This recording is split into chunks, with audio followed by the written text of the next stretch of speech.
Pessoas, sejam muito bem-vindas à nossa quarta sessão. Thalita Pates aqui, sócia da Fernandes e Pates Sociedade de Advogados. Estou com o meu co-host Diogo Fernandes, sócio comigo da Fernandes e Pates Sociedade de Advogados e do grupo Best Business Empreendimentos Imobiliários. Obrigado, Thalita, pela apresentação. Minha parceira, sócia de tantos projetos e hoje minha co-host nesse podcast Sessão Aberta. É um prazer estar aqui novamente falando um pouco mais sobre política e a pré-candidatura dos candidatos que futuramente serão registrados aí para o pleito 2024. Hoje estamos com ele, vereador na cidade de Indaiatuba por 4 mandatos e presidente da Câmara. Thalita, nos apresente o nosso entrevistado Ilustre convidado. de hoje. Então a sessão está aberta. Hoje nós temos o prazer de ter ele como convidado, nascido em Nova Olímpia, no Paraná, no dia 15 de abril de 1970. É formado em Administração de Empresas pela Unopec, com MBA em Gestão Estratégica de Pessoas. Funcionário público municipal, cristão, casado com a Sandra, pai de 3 filhas e avô de 2 netas. Disputou 6 eleições para vereador, sendo a primeira em 96 e depois 2000 e 2004. Foi eleito para o primeiro mandato como vereador em 2008, sendo reeleito em 2012, 2016 e 2020. Em 2016, foi eleito o vereador mais votado de Indaiatuba, com 5.756 votos. Assumiu a presidência da Câmara de Indaiatuba, sendo reeleito para o segundo mandato, e também disputou 3 eleições como deputado federal. Hélio Ribeiro, seja muito bem-vindo. Eu que agradeço o convite de estar aqui falando com vocês. Chama atenção quando você fala a quantidade de eleições. Essa vai ser a 11ª eleição que eu vou disputar. 11ª, 11, corrigindo já nossos vereador dados e deputado. aqui. Já se foram 10 campanhas que eu participei entre vereador e deputado e vivo muito intensamente isso que eu sou hoje. Que é ser vereador, além das minhas funções à parte, que é ser corretor de imóveis, funcionário público e tantas outras coisas que a gente faz no dia a dia. Vamos Hélio, conhecer um pouquinho mais o senhor hoje. obrigado novamente por estar no nosso podcast. A gente sabe que você tem muita experiência na vida pública, já teve muita vivência e enxergou a evolução de Indaiatuba nesses anos aí. Indaiatuba que antigamente era uma cidade pacata e hoje é uma das melhores cidades para se ver no estado de São Paulo e, quiçá, no Brasil. E para a gente iniciar, quem que é o Hélio Ribeiro? Qual que foi a sua trajetória? Como que foi o início? Como que foi o seu desenvolvimento e até hoje como vereador? Como que começou esse projeto aí? Rapaz, eu fico pensando, eu acredito que não é nem é real, né? Acho que quando a gente está lá no ventre da minha mãe, Deus já traça o que você vai ser. É. Eu estava ouvindo até uma parte do que o Cebolinha disse. A pessoa ela é má, ou ela pode ser o que for, ela não vai se tornar má porque ela é política, ela é da natureza de cada pessoa. E eu acredito que desde criança eu tinha esse tino para a política, só que às vezes você acaba não percebendo. Uma vocação, né? Eu fui vendedor de sorvete, minha mãe sempre teve comércio, sempre lidei com pessoas. Desde pequenininho eu sempre lidei com pessoas e sempre, mesmo quando pequeno, era uma criança que as pessoas gostavam de mim. Então eu vendia sorvete, quando eu chegava em casa eu levava uma pizza, levava alguma coisa que davam para mim, né? Que eu morava em Itu, que era uma cidade turística, e eu vim para Indaiatuba. Foi engraçado que em Indaiatuba eu passei eu mudei para cá com 15 anos, eu cheguei com 15 anos, e eu lembro que eu terminei a 8ª série com 15 anos. Minha mãe tinha bar, trabalhei em algumas empresas, até inclusive encontrei uma senhorinha hoje numa festa da melhor idade, Dona Ominda. Dona Ominda, eu trabalhei numa empresa chamada Ferbax em 86, e ela era a copeira da empresa. Olha Ela era só. copeira e hoje eu vejo ela nos grupos da melhor idade. Os filhos dela são amigos meus. Então, naquela época, eu não tinha descoberto ainda a minha vocação, porque ser político é vocação. Nós temos aí N pessoas que participam, que fazem, mas eu acho que é uma vocação. Eu fiquei muito tempo sem estudar. Eu fiquei de 85, 86 até 92 sem estudar. Uhum. Eu fiz o que o Cebolinha faz hoje, não li os livros que ele lê hoje, né? Mas nesse tempo eu lia bastante coisa. E nessa época o senhor trabalhava com o quê? Eu trabalhei com tanta coisa, cara, você não tem noção, hein, cara? Trabalhei em empresa de tela, eu vendi vela, vendi mexerica, vendi plano de saúde, vendi produtos de... como que era? Esqueci. Vendi um lance lá que era bom pra tosse, era um monte de coisinha. Mas sempre em contato direto com o sempre em público, contato com com pessoas. Uhum. E aí, quando foi em 92 foi quando eu voltei a estudar. Era uma época difícil, porque na Morada do Sol não tinha asfalto, aquela conversa que a gente fala sempre. Você tinha dificuldade com transporte, você tinha muita dificuldade de locomoção. E aí você vai se habituando, acabei ficando esse tempo sem estudar e voltei a estudar. Fui fazer o ensino médio na escola Milton Leme. Eu gosto de contar bastante essa história porque foi engraçado. Uma semana, 2 de aula, foram passar na sala perguntando quem queria fazer parte do Grêmio Estudantil. Eu levantei a mão. Mas o que o senhor quer ser? Eu falei, quero ser orador. Mas como que você quer ser? Pensei, depois a gente foi analisar, né? Contato com pessoas eu fazia, mas nunca tinha cantado em coral, não tinha feito nada para ser. Quero ser orador. Eu falei, orador não dá, porque orador já tem o reizinho. Tem um cargo diretor de esportes. Pode ser? Eu falei, pode ser diretor de esportes. Eu já tinha... Não, esse tempo eu não lidava com time, não. Eu jogava bola, até essa época eu ainda jogava bola mal pra caramba, mas eu jogava bola ainda. Tinha interesse, mas não tinha talento. Eu jogava mal pra caramba, mas eu jogava bola. Mas eu não dirigia time de futebol, não era organizador de nada. E eu me tornei diretor de esportes do Grêmio naquele ano. E o Milton Leme, eu gosto também de contar muito essa história, porque a gente não tem mais hoje. Nós fazíamos uma Olimpíada Estudantil chamada Olimpíada Estudantil Milton Leme do Prado. Nós tínhamos, na época, 17 escolas participavam. Tinha basquete, vôlei, xadrez, tudo que tem numa Olimpíada realmente tinha, né? Eu acabei gostando daquilo. No ano seguinte, eu me tornei presidente do Grêmio e aí comecei a minha carreira política. Conheci o Cebolinha em 93, porque a escola precisava de um espelho para o banheiro das mulheres e um bebedouro. Espelho fundamental. E eu fui conversar com ele era presidente da Câmara, né? Ele já era vereador na época. Eu fui conversar com ele, ver se ele ajudava a gente. Foi quando a gente começou a ter uma amizade. O Grêmio fazia alguns eventos. Na época nós tínhamos um jornal impresso na cidade. Então a gente fazia uma campanha de arrecadação de agasalho, você ia lá pro jornal. Você fazia os jogos, você ia pro jornal. Eu ia na rádio jornal, naquela época já falar desses jogos. Falar do resultado dos jogos. E aí foi quando ele me chamou para participar do PMDB, na ocasião. E eu fui para o PMDB. Depois fui vice-presidente do PMDB Jovem, daqui. Tive a oportunidade de ir para Brasília em 94, na época de um manifesto em prol de uma candidatura do Quercia para presidente, naquela ocasião. Tanto que eu tinha uma admiração pelo Quercia, tenho uma admiração por ele, apesar de já não estar mais entre nós, porque eu gostava dele, né? E aí foi quando eu comecei a atuar politicamente. Primeiro dentro do partido, dentro do partido, na juventude. A gente no Grêmio Estudantil da escola, né? A gente realizava alguns eventos aí já na juventude do PMDB. A gente realizava alguns eventos em alguns lugares carentes, ia algumas reuniões fora. Fomos em Bauru, fomos para Brasília e outros lugares que a gente ia participar. Foi quando começou a minha militância política. O Cebolinha, em 96, me chamou para ser candidato a vereador com ele. Foi, inclusive, também na época que eu conheci a minha esposa. Estava fazendo um manifesto em prol da candidatura dele. Eu conheci a minha esposa, que ela trabalhava numa farmácia. Então, eu falo que ele tem 2 culpas boas na minha vida, né? Eu estar na política e eu estar casado.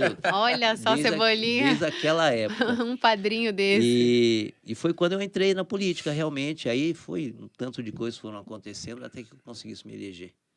Que 2008. bacana. Mas o Hélio também é um cara que gosta de pescar.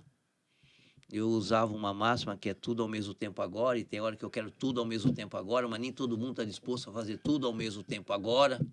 É verdade, Nem não sempre- depende só de nós, Nem não é sempre o que verdade? eu quero é o que o outro quer, nem sempre o que eu faço é o que o outro faz. E eu vivo lutando com isso, porque às vezes eu sou muito elétrico, não quero parar. E o Hélio, como vereador, quais que são as principais bandeiras que ele atua hoje como vereador na cidade de Indaiatuba? Olha, quando eu comecei, no primeiro mandato meu, que foi em 2009, primeiro tinha que ter algo que marcasse a minha relação com a Morada do Sol. Que é O uma senhor relação, sempre morou lá, sempre... sempre, que é uma relação muito profunda, porque eu fui para lá bem no momento de 85, quando tinha começado o bairro, fazia 5 anos, e aí eu tinha um pessoal que me auxiliava, e aí eu falei, o que eu posso fazer? Falei, faz o seguinte, coloca no calendário do município, o aniversário do bairro. Assim, em 2009 fiz o projeto, em 2010 a Morada do Sol fez 30 anos, e nós começamos a fazer alguns eventos, Então, esse é um dos projetos mais importantes. Quando você fala assim de inserir, incluir no calendário, você pensa, mas aniversário de um bairro, mas o que a gente faz no bairro, nesse aniversário, Movido por é de por esse extrema evento. importância para as pessoas que moram lá, para aquelas pessoas que participam. Uhum. Então, eu fiz esse projeto e desde então, já se vão 15 anos, que fez 16 anos, 15 anos esse ano, exceto na pandemia, nós não realizamos alguns eventos. É um dos projetos que eu acho mais importante. A gente movimenta o bairro de várias formas, ou com campeonato, ou com homenagem aos moradores que são mais antigos de lá. Para quem não conhece, a Morada do Sol é considerado o maior bairro de Indaiatuba. Isso. Salvo engano, tem mais de 30 mil pessoas que moram A na gente Morada do fala Sol. mais de 80 mil Mais de 80 pessoas. mil. Mais de 80 Mais de mil. 80 mil Então pessoas é bastante populosa. moram na Morada do Sol. Só eleitores aptos a votar são 37 mil ou 35 mil eleitores aptos a votar. Chegou já a ter 35 mil votos válidos. Caramba. Então Nossa, tem é muito mais que 35, 37 mil eleitores lá. E aí eu fiz esse projeto, na época, nós fizemos um projeto de combate à pedofilia, que era um assunto que estava em voga naquele momento. Depois, com o tempo, a pedofilia não era a gente passou para enfrentamento à violência sexual contra criança ou adolescente. Aí a gente foi desenvolvendo projetos. Eu tenho mais de 40 projetos, se você perguntar, não vou me lembrar de todos Falando, eles. então, pontualmente desse projeto que o senhor comentou agora de enfrentamento à violência contra a criança e adolescente. Qual é o maior desafio hoje em Indaiatuba? Eu me surpreendi na época de faculdade, hoje sou advogada, mas na época de faculdade eu fiz estágio por 2 anos no Ministério Público. Aqui em Indaiatuba eu me surpreendi muito com o número de violência doméstica, principalmente dentro das residências, contra essas crianças, esses adolescentes. Nós vemos que o senhor tem um trabalho muito ativo nesse sentido, e nós sabemos o quanto é fundamental que essas crianças tenham uma base estruturada, e vão definir o nosso futuro. Qual é o desafio hoje em Indaiatuba e o que está sendo feito em prol dessas vítimas de violência, principalmente violência doméstica? Nós já tivemos desafios maiores, que eu me lembro que nessa época, em 2009, 2010, eu frequentava alguns eventos que tratavam desse assunto.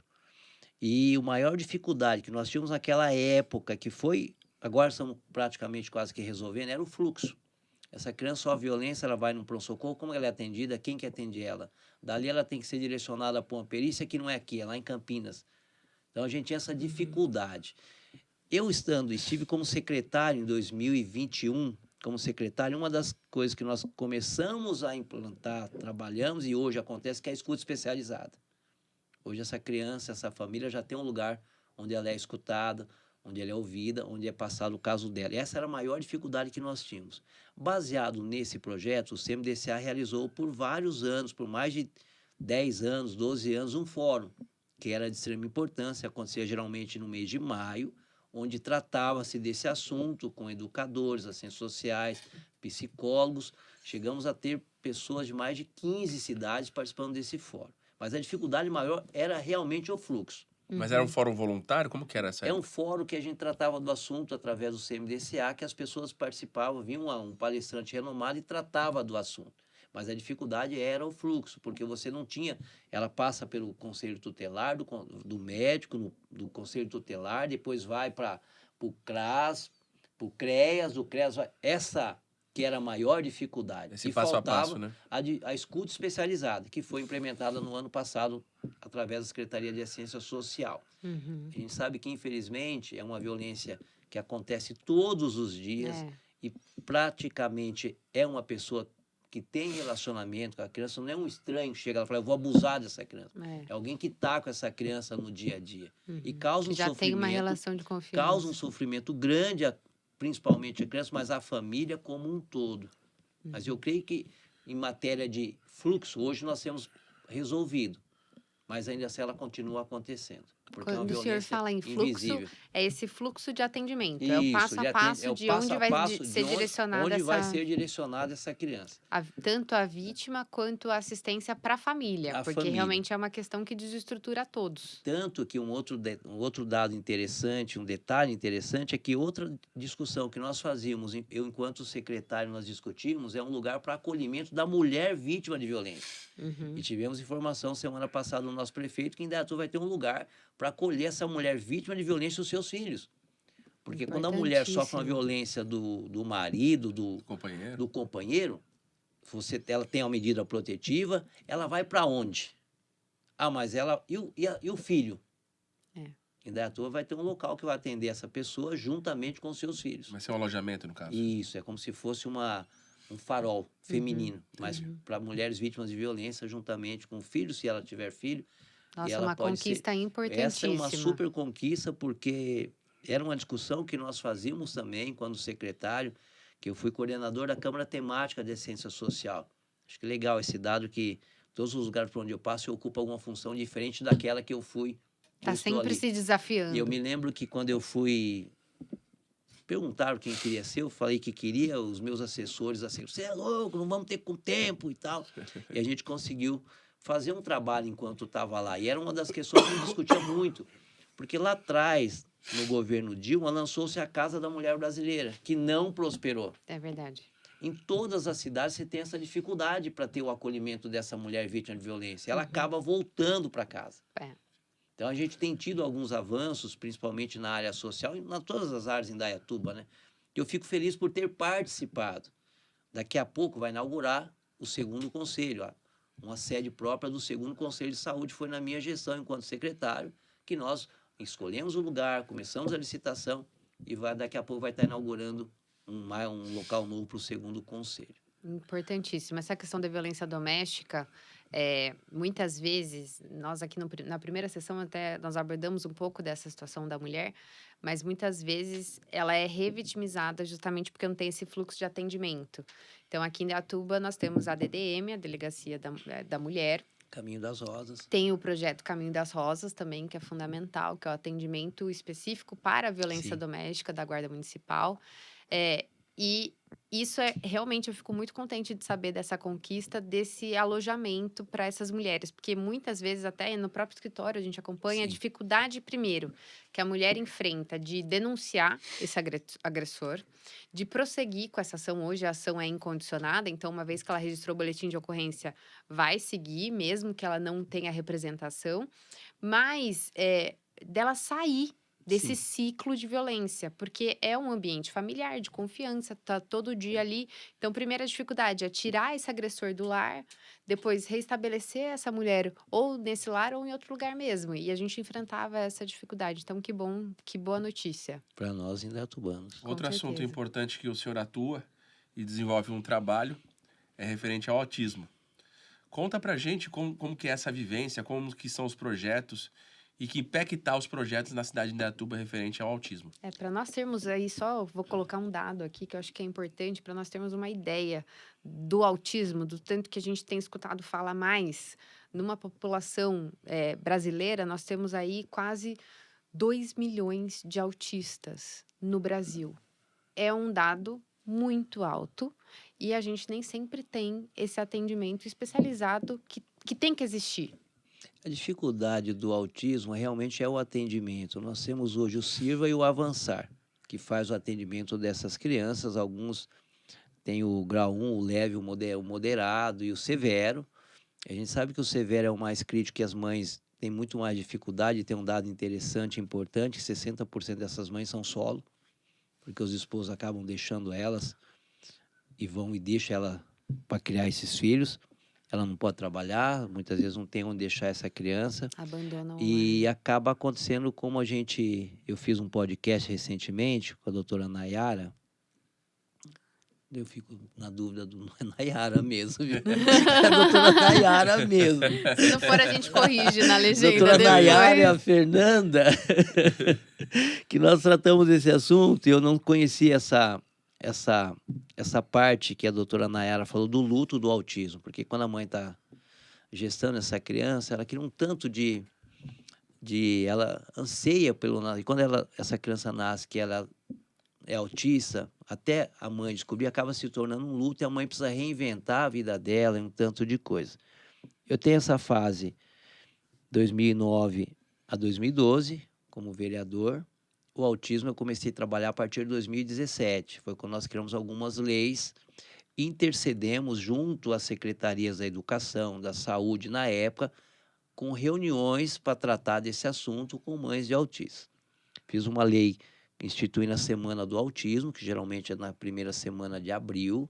Quando nós começamos a discutir, foi ganhando um volume maior, e aí começou-se, a gente fez uma outra lei que dá direito ao estacionamento gratuito, estacionamento nas vagas de deficientes que antes não era permitido. Uhum. Fiz uma lei de exclusividade nos comércios da cidade e intercedi em alguns momentos por essas mães junto ao poder público, junto às secretarias. Nós sabemos, entendemos que não tem cura. O último número que eu tinha é que uma a cada 34 crianças poderiam ser autistas. Provavelmente esse número já aumentou. Já, com certeza. Como nós sabemos que hoje são 2 Cada milhões vez. no Brasil de pessoas com autismo. É uma questão séria que tem que ser tratada com seriedade pelos governantes. Nós temos um outro problema sério que o Estado não faz a parte dele, a federação não faz a parte dele, e isso acaba sobrando para o Para município. o município. Inclusive, já foi reconhecido o direito à Sim. educação comum, né? Então, Sim. essas crianças que têm aí diagnosticado o autismo, elas têm direito de estar na escola comum com outras pessoas que não têm o autismo, e têm o direito de ter um E ter um acompanhamento. acompanhante, um dado interessante que a lei é que são um acompanhante para cada 3 em Indaiatuba é um para cada 2. Um para cada 2. Sim. A gente Interessante. tem uma dificuldade no momento, até porque a gente não teve, era para ter um concurso que não teve, mas Uhum. a gente está trabalhando para que melhore a cada dia esse atendimento. A dificuldade em si é o atendimento. O atendimento. Porque quando você fala que você tem um espaço, 2 espaços que atendem, as pessoas vêm para cá, Uhum. elas vêm embora para cá. Então você acaba aumentando a demanda e às vezes você não tem a oferta. Então, referente a esse tema, Indaiatuba, de fato, tem uma estrutura Tem uma hoje estrutura que atende. para atender o autismo. Isso. E quais que você identifica que são os próximos passos para a gente evoluir nessa questão? Eu creio que a construção de um espaço maior seria o ideal. Porque tem outras questões que envolvem também, que é a dificuldade de você achar pessoas especializadas para Para trabalhar. né? trabalhar. Qualificação. Qualificação. Uhum. Então você tem carência de mão de obra também. E como eu disse, é algo que não vai acabar. A tendência é aumentar. Eu acho que a construção de espaços novos ou espaço novo para atendimento dessas crianças. Interessante. E aí, dentro da sua carreira política, tem inúmeros projetos e muitas vezes a população não entende essa questão da uma semana voltada para os olhos para o autismo. O senhor falou do aniversário do Namorado Jardim só. Morada do Sol, que é um grande bairro aqui de Indaiatuba, para quem não tem conhecimento, houveram boatos de que queria se separar de Indaiatuba, virar uma cidade independente. Então, fala um pouquinho mais dessa importância desses eventos do Morada do Sol, como que isso reflete até da Semana do Autismo. Muitas vezes a gente tem agosto, o mês contra a violência, e a gente não entende a relevância. Às vezes parece que o vereador quis lá deixar um mês de aniversário, não tem muita influência, só para ele ter o nome dele como tendo capitaneado esse projeto. E na verdade não, isso realmente tem impacto na sociedade, porque traz, né, vira os olhos de toda a sociedade para esses eventos e isso movimenta aquela estrutura. Como que funciona? Como que é para o senhor essa relevância aí do mês de aniversário do Jardim Morada Eu do Sol? falo muito do aniversário porque essa semana passada eu inclusive visitei 2 pessoas. Visitei o seu Oliveiro e visitei o seu Josué. O seu Oliveiro tem 89 anos, está indo para o Paraná para ficar com a filha dele, porque os filhos não querem que ele fique sozinho com a esposa que tem 83. E o seu Josué também tem 89 anos, ele ainda trabalha, dirige uma Kombi junto com a esposa, cata material reciclável pela rua. E nós contamos a história dessas pessoas. Já foram mais de 75 pessoas homenageadas que tiveram suas histórias de vida contadas No aniversário da Morada do no Sol. aniversário da Morada do Sol. Uhum. Então, o seu José chegou na Morada do Sol em 1980, quando começou o bairro com a sua família. Quando era uma casa lá e outra lá longe. E você não tem ideia do quanto é importante essa homenagem para essas pessoas simples, essas pessoas humildes que a gente faz. Inclusive, a gente está para sair uma websérie dos entrevistados desse ano. Nós entrevistamos 10 pessoas, a gente filmou essa entrevista, vai ser disponibilizada no nosso canal, no meu canal no YouTube. Depois nós vamos passar uma cópia para a família. Que legal. Inclusive, uma das senhoras, a dona Madalena, veio a falecer há uns 2 meses atrás, e ela tem uma história muito bonita. Ela saiu de Pernambuco com 10 filhos, Nossa. porque sofria violência do marido. E veio para cá, veio para São Paulo, depois de São Paulo para cá, com a cara e a coragem, criou os 10 filhos. Estão todos bem. Uhum. Ou seja, é um resgate da história. E, ao mesmo tempo, um resgate da história do bairro. Com certeza. É importante saber de onde viemos E isso, para saber onde vamos. eu né? falo, eu estava conversando com o vereador esses dias, o Alexandre, que fez um projeto de aniversário do Jardim em Pau Preto. Falei, cara, que se todo o bairro tivesse, eu tenho um projeto de lei da Vila Mercê, mas não tenho perna para realizar. Uhum. Que tem tanta história. É, E só conta história quem tem história. com Verdade. E certeza. quantas histórias tem para serem contadas na nossa cidade? Verdade. Hélio, mudando um pouquinho de assunto, falando um pouco de campanha política agora, você participou de diversas oportunidades para a campanha de vereador. E também em 3 oportunidades participou também da campanha para deputado federal. Queria que você contasse um pouquinho para nós como que foi essa experiência de participar. A gente sabe que é muito diferente a campanha para vereador e a campanha para deputado federal. Como que foi a experiência de participar da campanha para deputado federal em 3 oportunidades? Federal ou estadual? Federal. Federal. Na verdade, eu vou ser bem sincero para você, viu, cara? Primeira eleição minha de deputado federal foi muito engraçado. A gente estava lá no Mato Grosso. Certo. A gente foi lá em 2010 passar o Natal lá, e aí uma pessoa, um parente da minha esposa, disse, eu queria votar no senhor, mas eu não posso, porque eu moro em São Paulo. Eu falei, em 2014 você vai votar em mim, que você é candidato a deputado. Ali.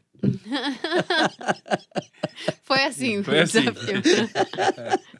Porque quando nós falamos de município e muda para o país, é um passo gigantesco. Os desafios são muito maiores. E aí, para deputado, naquela época, em 2014, nós tínhamos 3 candidatos, 4 candidatos na cidade. Tinha Aqui eu, também tinha 4 tinha candidatos. eu, o Maurício, o Gervásio, o Linho. E o Linho. Eram 4. Quando terminou a eleição, 2016, acho que o Maurício, o Gervásio foi candidato a prefeito, o Maurício foi para Elias Falso. Eu acabei sendo vereador mais votado em 2016. Né? Então foi uma Então consequência. você acaba traçando um legado, né? Eu As pessoas eu faço política a cada 2 É. anos. Quando foi 2018, 2016, 2018, eu falei, nossa, agora eu vou. Só tinha eu de candidato na cidade. Aí teve a onda bolsonarista. Aham. Então, 2018 eu fiz Foi 30 18, mil votos, 31 mil O votos. senhor estava em que partido na época? Na época, no PSB. PSB. Fiz 30 mil votos. Falei, bom, agora a próxima em 22, eu tenho uma bagagem, eu tenho uma chance grande de me eleger, né? Pensei comigo, vamos lá, 22. Aí foi quando eu fui pro Republicano. Uhum. A gente teve uma condição diferente de campanha. Erramos em algumas estratégias. A onda bolsonarista prevaleceu ainda, continua ainda. Uhum. O PL E- fez 19 deputados, né? E eu entendi que uma campanha de deputados, tanto federal como estadual, ela é muito maior do que eu imaginava. Muito diferente de uma campanha de vereador, que você tem 280, 250 candidatos, mas você está dentro do seu município. E você Quando consegue você olha- acessar o eleitor, Quando né? você olha, quando você fala assim, nossa... E eu gosto, às vezes eu fico pensando em números, se eu não me engano, em 2018, eu fui o de número 122. Aí você pensa no estado, você for o número 122, pô, você está bem cotado, mais de 700 candidatos, mais não sei quantos candidatos, 2.000 candidatos. Muita Sim. gente. Aí você pensa na próxima, Eu vou entrar. eu vou entrar. Porque ninguém entra numa eleição para perder, né? É lógico, certeza. é lógico. Aí quando chegou 22, acabou não dando certo. Eu demorei um pouco para me recuperar, mas me recuperei. Estou mais uma vez aqui, como pré-candidato a vereador. Não Mas, estou mas é o pensando, bichinho da política? não estou O que pensando que- em 26, acho que essa é É. uma parte legal, Uhum. porque eu terminava uma eleição pensando na outra. Eu estou pensando em 24, Em Não. desenvolver um trabalho resolver aqui um na trabalho aqui em Dayatuba. Tive algumas mudanças de postura, comecei a trabalhar um pouco mais a rede social, que é de extrema importância, coisa que eu não fazia antes. Gosto muito do contato com as pessoas, eu acho que eu vivo em função disso. Eu preciso estar conversando sempre com pessoas, mas porque eu gosto de ter esse contato com elas. Trabalho no hospital dia, onde eu acabo conversando muito com as pessoas, converso no mercado, qualquer lugar eu converso. A rede social aproxima muito o político da população, Sim. né, do eleitorado. E pensando nisso, nós acompanhamos a sua rede social e o senhor tem 8.000, quase 8.000 Chegando a 8.000. seguidores, o que é um número bem relevante, tendo em vista o cenário, o contexto que nós temos aqui de Indaiatuba. E lógico, todo esse histórico que o senhor está trazendo para a gente hoje. Questão de campanha política, tendo em vista que o senhor tem muita experiência, o que mudou de lá para cá? Desde a primeira campanha, lógico, aqui a gente já falou da perspectiva de diferença do vereador para o deputado federal, mas o que mudou em questão de campanha? Hoje nós estamos em pré-campanha, o senhor está se colocando à disposição novamente da sociedade de Indaiatuba para ocupar esse cargo de vereança. Mas em questão de contato, do olho no olho, dessa questão de pessoas, como que o senhor enxerga esse contexto hoje? As pessoas são mais antenadas hoje. Hoje a informação está na palma da mão dela. É muito rápido, É né? muito rápido. Quando eu me elegi a primeira vez em 2008, eu era a principal ponte entre a população e o prefeito. Hoje se fala com o prefeito pelo WhatsApp, se fala pelo Instagram, se fala por uma audiência pública, se fala por encontrar ele na rua. Ao mesmo tempo, os vereadores também têm acesso direto aos eleitores. Então, é Tem reclamação, acesso, pedido toda hora. Isso. A gente tem uma diferença agora que eu sempre trabalhei o pessoal, o estar presente, o estar conversando. Agora a gente tem um pensamento diferente em relação à rede social, tem que estar sempre lá colocando alguma coisa no Instagram, tem que estar sempre fazendo a manutenção lá do WhatsApp. Eu converso com muita gente hoje que eu não conheço pessoalmente. Que talvez nem saiba a história do senhor, o caminho até aqui. Você me conhece? Nós já nos falamos pessoalmente? Não. Uhum, Só por WhatsApp. uhum. E como que é o bastidor de campanha para o Hélio e o bastidor ligado à família? A família te apoia nas campanhas políticas? Como que é esse relacionamento aí? Suas filhas têm a intenção de futuramente sair também candidatas? Enfim, qual que é a relação sua? Elas apoiam, mas não tem intenção. Não, eu também não quero que seja, não. Só se a mais nova tiver, mas eu acredito que não. Na realidade, essa é a parte mais difícil para nós, essa questão que envolve a família, porque você acaba ficando distante. Eu comecei a fazer algo em 2017, que eu comecei a viajar no Natal. Uhum. Eu não viajava. Por quê? Eu comecei a fazer uns cartões de Natal em 2096, minha primeira eleição.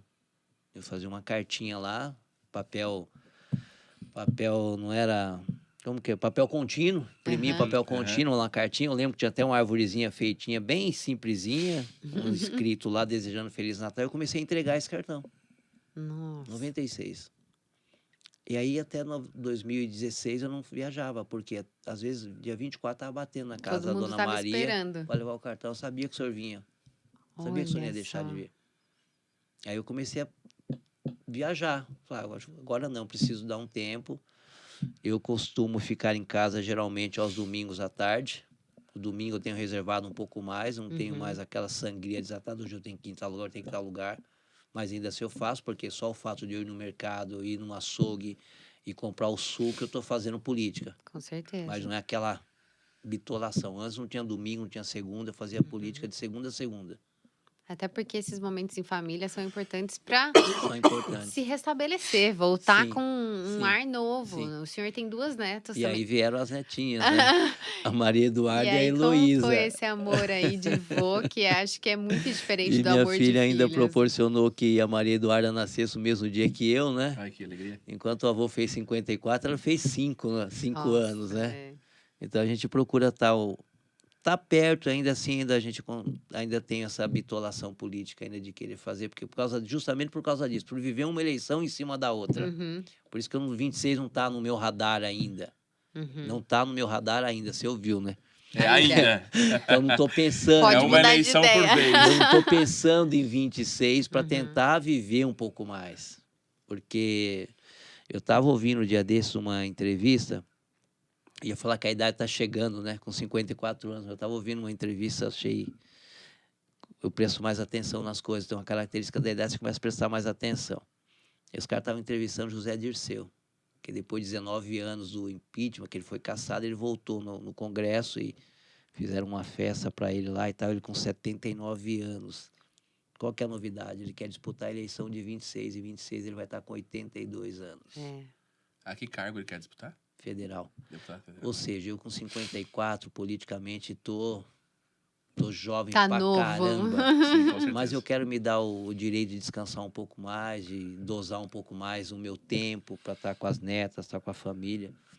E usufruir um pouco do que a cidade nossa oferece para nós, né? Que também é Tantos importante. lugares bonitos, quando eu desço aquele parque ecológico ali, para mim eu me sinto, sabe, aquilo me dá uma paz tão grande quando você verdade. faz uma caminhada, quando você anda ali, ou quando eu ando pelas ruas da Morada do Sol, aquelas ruas movimentadas, aquele tanto de gente na calçada.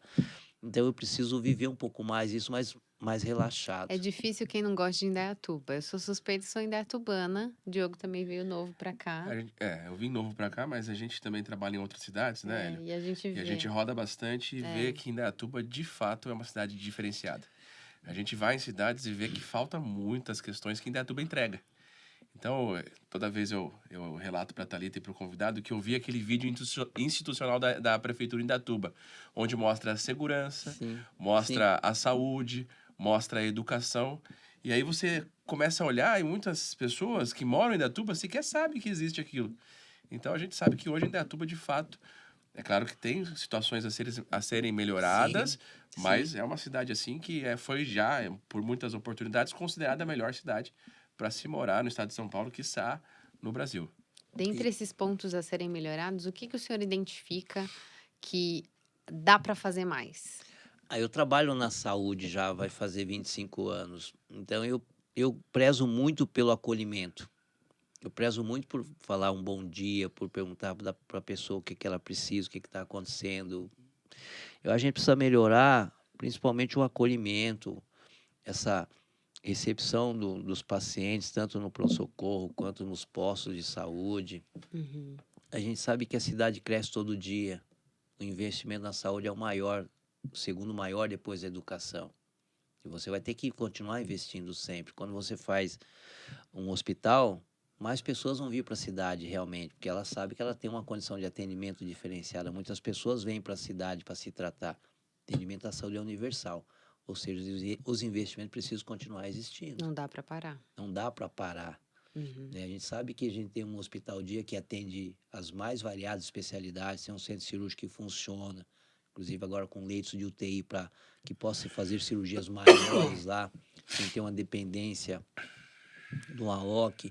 A gente sabe que tem proposta para aumentar a UPA, que vai melhorar o atendimento. A gente sabe que tem bairros novos surgindo lá na região do Campo Bonito. Então, daqui a pouco vai ter que construir um posto de saúde lá. Sabe que tem o Céu Azul, que vai ter que construir um posto de saúde. Ou seja, a saúde não tem fim. Você tem que investir sempre. E quando você investe sempre, quando você tem um atendimento diferenciado melhor, que precisa melhorar, a gente sabe disso, mais pessoas vão vir para a cidade. Mas, ao mesmo tempo, quando essas pessoas vêm, elas contribuem. Se elas vêm morar, elas pagam seus impostos. Se elas vêm só por pernoitar, se são... Motiva o comércio local, né? De um jeito ou outro, ela acaba contribuindo com o município. E algo que tem chamado a atenção da gente, a gente tem conversado bastante sempre nas sessões, é a questão do trânsito. Que virou um problema político, realmente. Virou, porque a última informação que eu tinha era que em Indaiatuba nós tínhamos 220 mil veículos. Nossa. Quase um por... O censo fala que a gente tem 260 mil, acho que deve estar perto dos 300. Quase mas um por habitante. 220 mil veículos é uma quantidade de veículos muito grande. E as pessoas, na grande maioria das vezes, elas andam sozinhas, não conseguem, você vai trabalhar comigo, vai comigo. Não, vai cada um no seu carro e aí acaba acontecendo isso. O planejamento da cidade ele é feito constantemente pelos nossos governantes, eu tenho certeza que é um planejamento aí para frente, para que a cidade continue crescendo ordenadamente. A questão da água é importante, nós temos a construção da barragem do Piraí, que eu tive o prazer de participar lá em 2010, 2012 já participava, que era um consórcio, e depois de muito tempo saiu a ordem de serviço para fazer essa barragem, que vai ter uma capacidade para mais de 10 bilhões de litros d'água. Nossa, Então, nós não teremos problemas com a questão da água, que é um dos motivos que as pessoas vêm para cá. Tem uma infraestrutura boa. A gente tem uma dificuldade que eu vejo, que é a rodovia Santos Dumont. Eu creio que já precisa ser de mais uma faixa, mas aí é mais difícil ainda, porque envolve o Estado, envolve a concessionária, que faz a gestão da rodovia, já é mais complicado. Mas acho que vai ter que começar a tratar desse assunto a nível estadual. Tem que começar a mexer e a fazer essa aliança. Sim, fazer essa aliança. E hoje o senhor está nesse grupo político da situação, Isso. que tem feito uma boa gestão por Indaiatuba, que até, como o Diogo falou, elogiada aqui nas cidades Sim. ao redor. Mas eu também gosto de levar um pouco para quem está nos ouvindo o papel do vereador. Porque nós sabemos que a gente está falando aqui, por melhor que seja a gestão, sempre vão ter pontos a serem Sim, observados, sim. como o senhor nos trouxe Sim. esses agora. Qual é o papel do vereador, esse braço? Como que ele viabiliza esse braço com a prefeitura? A gente aponta algumas questões, algumas melhorias são necessárias, às vezes, muitas vezes até pela própria população, ou pela função nossa. Muitas vezes um assessor nosso anda pelas ruas e identifica uma dificuldade, um problema a ser resolvido, e a gente faz essa ponte com o prefeito, mesmo com todos os canais que nós temos hoje. Nós votamos leis importantes na Câmara, que muitas pessoas não sabem. Eu costumo falar, quando eu fui presidente da Câmara, entre 2017 e 2020, uma das coisas que eu fiz foi promover a abertura da Câmara, para que as pessoas comparecessem às sessões. As sessões. Se eu sou vereador, não posso querer que as pessoas têm que ir na Câmara. A sessão tem que ser aberta. Tem que ser aberta. Sempre foi aberta. Mas o que a gente fez? Eu lembro que naquela ocasião, nós fazíamos uma moção, a gente faz a moção, era uma folha de sulfite, que você homenageava a pessoa, no outro dia o motorista pegava e entregava essa homenagem para a pessoa na casa dela. Eu criei um certificado para a pessoa ir até a Câmara receber esse certificado. São raras as sessões que nós não temos a Câmara lotada. Ao mesmo tempo que ela recebe essa moção de congratulação, ela acompanha a nossa sessão de Câmara. Ela sabe que o vereador está propondo uma indicação, que o vereador está propondo um projeto, sabe que o vereador está votando um projeto de lei que é importante para a cidade. É um jeito de atrair o cidadão jeito de para atrair fazer o política, cidadão. participar da política. E qual que é o diferencial principal que eu vejo na nossa Câmara? Que a gente já vem há um tempo. É uma coisa que aconteceu interessante também no meu mandato, nós começamos a fazer muitos projetos em conjunto. Não importa se você é A, B ou C. E a gente faz um projeto, como eu tenho um projeto da O época, benefício é para a população. se eu não me engano, com o Ricardo e com o Arthur, que tratava da questão do atendimento exclusivo para o autista. Eu tenho um outro projeto, eu não lembro com quem que era, que trata de uma questão importante, que é em conjunto, porque nós estamos ali para representar as pessoas. Os vereadores somando força mesmo. Somando força mesmo. E o prefeito é o gestor, mas passa pela Câmara. Então, o presidente, que eu já fui presidente, já fui primeiro secretário, já fui vice-presidente, agora estou como segundo secretário. O presidente e o secretário, eles que fazem a pauta. Eles podem barrar qualquer projeto do prefeito. A nossa cidade não acontece isso. Porque nós estamos aqui para vocês. Somos representantes de vocês. Gente, você falou das minhas netas. Minhas netas estão na creche pública. Minhas filhas passaram pela Rosinha Candelo, da Morado do Sol, estudaram nas escolas públicas. Ou seja, eu usufruo do que o poder público oferece. Claro. Então, tem que querer o melhor. E essa é a parte boa. A gente tem um hall de vereadores que pensam na cidade. O Gaspar fala muito isso. Não tem ego, não tem vaidade. Você tem o espaço está aí. Cada um ocupa ele do jeito que pode fazer. Eu falo muito de estar com as pessoas, conversar. Eu ocupo ele de um jeito. Eu fiz recentemente, o ano passado, um projeto de pesca esportiva, adulto e infantil. Só de você ver aquelas crianças ali pescando para pegar um peixinho. Criei um projeto recente, instituindo o Dia do Barbeiro. Passei numa cabeleireira, falei, ô Rita, tudo bem? Que dia que é o Dia do Barbeiro? Estava pensando em fazer um projeto. Aí eu olhei, era aquele dia 11 de maio, Dia Nacional do Barbeiro. Fiz um projeto de lei pensando de que maneira nós vamos pegar esse pessoal que já faz um trabalho social, vai lá na comunidade Farol, vamos promover um campeonato, vamos realizar algumas ações. Você está, de novo, a gente está homenageando uma classe. de pessoas. Hoje, Tá fazendo ela o ser menino com vista. 14 anos, ele está aprendendo a cortar cabelo. Com 16, ele corta. Daqui a pouco ele está trabalhando. É. Então, tem várias formas de ocupar o espaço. Cada um ocupa do jeito que ele faz melhor. Tem muito hoje- trabalho para ser feito. Tem muita A coisa para verdade é ser essa. feita. E hoje o Hélio Ribeiro, vereador, está pré-candidato a vereador novamente na cidade de Indaiatuba. E se eleito quando candidato, o que a população de Indaiatuba pode esperar do Hélio Ribeiro? A mesma determinação, a mesma vontade, a mesma simpatia, a mesma humildade, a mesma simplicidade. E com um tempo mais maduro, mais experiente. Bom. Porque o tempo proporciona isso para nós, a gente ganha mais experiência. E vai fazendo o trabalho da forma que melhor pode ser feito para proporcionar à nossa cidade, à nossa população, uma condição de vida legal. Que bom. Como eu disse, nós vivemos no município. Meus filhos vivem aqui, minhas filhas vivem aqui, minhas netas vivem aqui. Como que eu não quero o melhor para essa cidade? Com certeza. Sempre vou querer o melhor para Indaiatuba. É isso mesmo.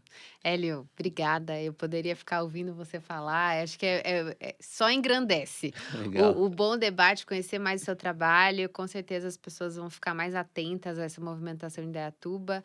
Trabalhar, estar em Indaiatuba há tanto tempo, desde os 15 anos. Ter família aqui, ver sua terceira geração aí crescendo em Indaiatuba também. Isso faz toda a diferença para desenvolver cada vez mais. A gente sabe que no poder público, né, nessa condição de vereador, a gente tem que deixar as nossas necessidades e vontades individuais de lado e atender esse bem social, mas conseguir somar tudo isso é muito importante. Então, obrigada pelo seu aceite do nosso convite, por estar aqui, por trazer mais informação para a população. É isso que a gente quer, essa transparência, essa humanização mesmo do candidato aqui.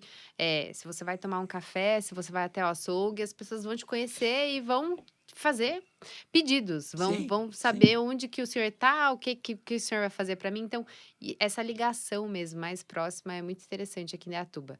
Então, obrigada pela sua presença, obrigada por disponibilizar o seu tempo aqui. E antes ainda de nós terminarmos aqui o episódio, a gente vai fazer as rapidinhas para saber um pouco mais do Hélio.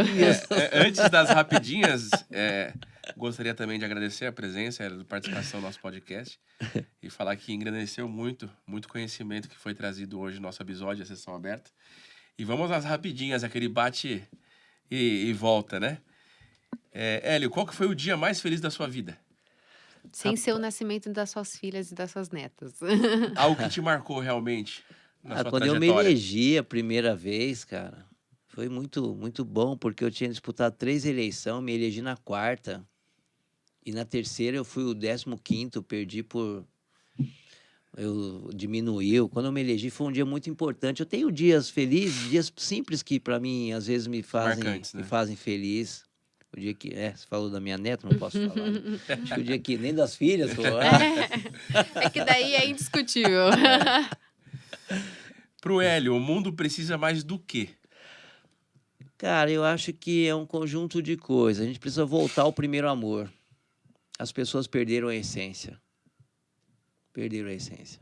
Eu digo sempre isso também, que uma coisa que eu sempre pedi para Deus, quando eu, independente do lugar que eu chegasse, a posição que eu mantivesse a essência. Eu achei que depois da Covid as pessoas seriam um pouco mais de voltar ao primeiro amor. Uma empatia, né? E mais empatia. Legal. Hélio, se você tivesse um pedido para ser realizado, qual que seria esse pedido? Até meio, como que eu posso falar assim, eu esqueci a palavra agora, paz, né, que a gente tivesse paz no mundo, né, cara, eu fico pensando, eu sei que desde os tempos bíblicos sempre houveram as guerras, sempre aconteceram as coisas ruins, Sempre o mas a combate. gente vive sempre envolto com guerras, com pessoas inocentes morrendo, com tanta injustiça, tanta coisa ruim acontecendo, né, cara, mas a gente tem uns pedidos que são até meio... Mas os clichês existem por uma razão, é porque eles Existem por uma funcionam. Então a razão. paz mundial sempre vai ser um pedido que a gente vai querer ser atendido. que a gente pede.